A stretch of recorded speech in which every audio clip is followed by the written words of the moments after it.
and it gives them something to look at, and it makes them laugh. It makes them laugh. So that's why I do it. Oh, and it could be a really good pickup line as well. Girls, ladies who ask, "Hey, excuse me, so why are you wearing something so colorful?" I mean, hey, you can you can always have something up on your sleeve. I mean, got me thinking. You want to stand out. Why do you want to stand out though so much, especially with these kind of shirts when you're riding? There must be a purpose behind it, right?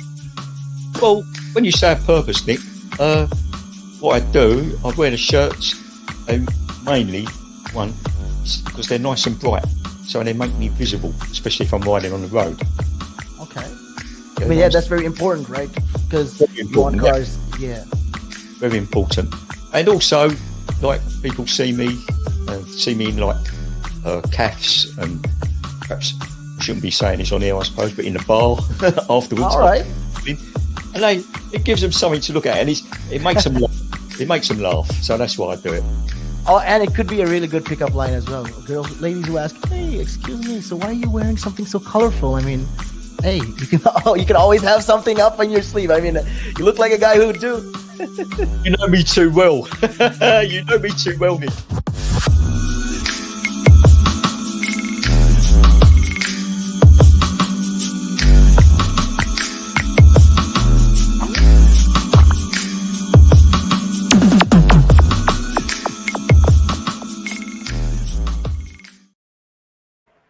Hi guys, welcome back to the show. It is your girl Sarah right here on Relax Radio, and it's in fact the final few minutes of this show. But don't worry, because even though it is the final few minutes, I will still make sure that you are informed and updated about everything that is happening in the world. All right, now make sure to go like us on Facebook, follow us on Instagram, Twitter, and TikTok, and also subscribe to our YouTube as well, because that way you can actually make sure that you're always informed and you're always updated about everything that is happening around the world. All right, and don't forget to download our app either, because that's available on both the Apple App Store and the Google Play Store, which means that you can listen in from anywhere in the world at any time of the day and do whatever it is that you want to do as well. All right, so feel free to go ahead and do that, because I mean that way you can actually listen in from wherever you are in the world and listen to the conversation and make sure that you are informed about everything that is happening.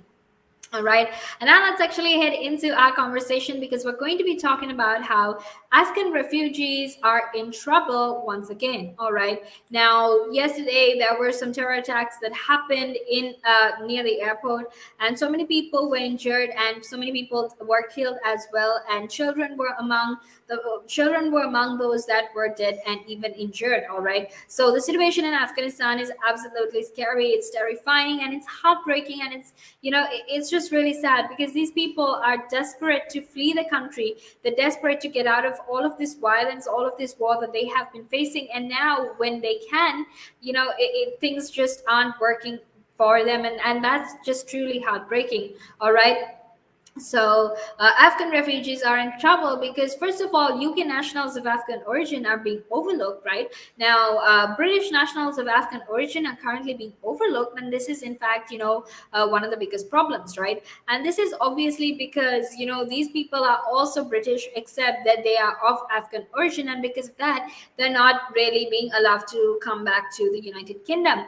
And there has been multiple reports and claims even of the fact that they are that is discriminatory, and also that it is very racist, and that there is a lot of racial discrimination as well. Now, about 50 British citizens, and these are many with dual Afghan nationality, were in fact understood to be outside the Kabul airport on Wednesday.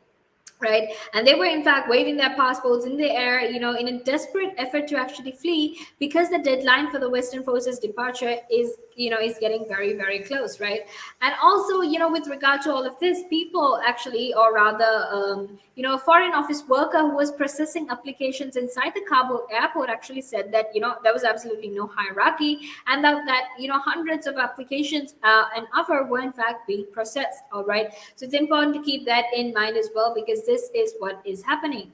Now, something else that obviously is happening is that is that there are still 2,000 people that have been, there are still 2,000 people, and especially Afghan interpreters and others who have worked for the British government, who are still, who are still stuck in the Kabul airport. All right. And essentially what is happening is that these people are still to be lifted out of Kabul by the RAF, and defense sources are saying that, this is because the emergency evacuation is reaching its final stages, right? And there's also an unidentified number of special cases like human rights activists, judges, LGBTQ plus advocates, and also others who are placed on the special list by the Foreign Office, but they're still waiting evacuation.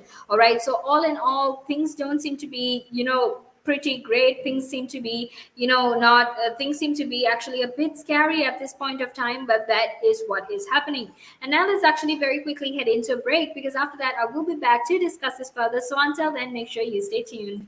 Are you looking to achieve the most relevant qualification to kickstart your career? Then reward yourself with the best globally recognized professional business qualification, CIMA. Irrespective of the field you aspire to succeed in, a CIMA qualification can add immense value to your resume and professional life. Succeed in your CIMA journey with supportive tuition provided by qualified lecturers and resources. Nanaska is the leading registered CIMA tuition provider in Sri Lanka with over a decade in the industry and hundreds of success stories. With qualified and certified tutors, Nanaska now provides easy access 100% virtual classes so that you could succeed at your exams and in life right from the comfort of your home. At Nanaska, it's not just about a qualification. We help you think out of the box and build a personality. Exciting offers also await students overseas. Enroll now. Call +94 77 499 7338 or visit www.nanaska.com. Commence your CIMA journey at Nanaska and become a globally recognized leader. Nanaska, smile with results. Hi guys, welcome back to the show. It is your girl Sarah right here on Relax Radio. And we're getting very close towards the end of the show. So while I remind you that you can actually go like us on our socials and follow us on Instagram, Twitter, and TikTok, make sure to actually go ahead and download our app as well. All right. And now let's actually head into our conversation, because we still have so much more left to talk about with regard to, how business leaders are calling for the relaxation of visa rules. All right. Now, what's important for you to keep in mind actually is that there are so many business leaders across the United Kingdom that are asking for these visa rules to be relaxed, given the fact that they're facing labor shortages and staff shortages and even supply shortages in their relevant industries. So mostly these are food firms and firms that deal with, and supermarkets as well. And essentially what's happening is, because of Brexit and also the added burden of COVID, these leaders are, basically at a loss to do about what exactly they need to be doing right now. They need to make sure that they have enough stocks by Christmas, because if not, that could potentially ruin Christmas, and that is not something anyone wants, right? So obviously, in an attempt to save Christmas, they're asking the government to actually let workers from abroad come to the United Kingdom, at least for the time being, until this whole situation is solved, because that way they can actually make sure that they have enough people to fulfill the demand, and to supply the demand that is going to be there during Christmas. All right. So this is what's happening. And, something else that Richard Walker, who happens to be Iceland's managing director, actually stated was that the British government, or, the government doesn't actually recognize these HGV drivers, people who work in supermarkets, as essential workers. And that is, in fact, a part of the problem, because the truth is these people are just as important. Because if it wasn't for these people, because if it wasn't for the work that they do, we actually wouldn't have been able to survive and get through this pandemic. All right. So it's very, very important for us to keep this in mind, and at least for the time being to relax these rules, so that we have a way of,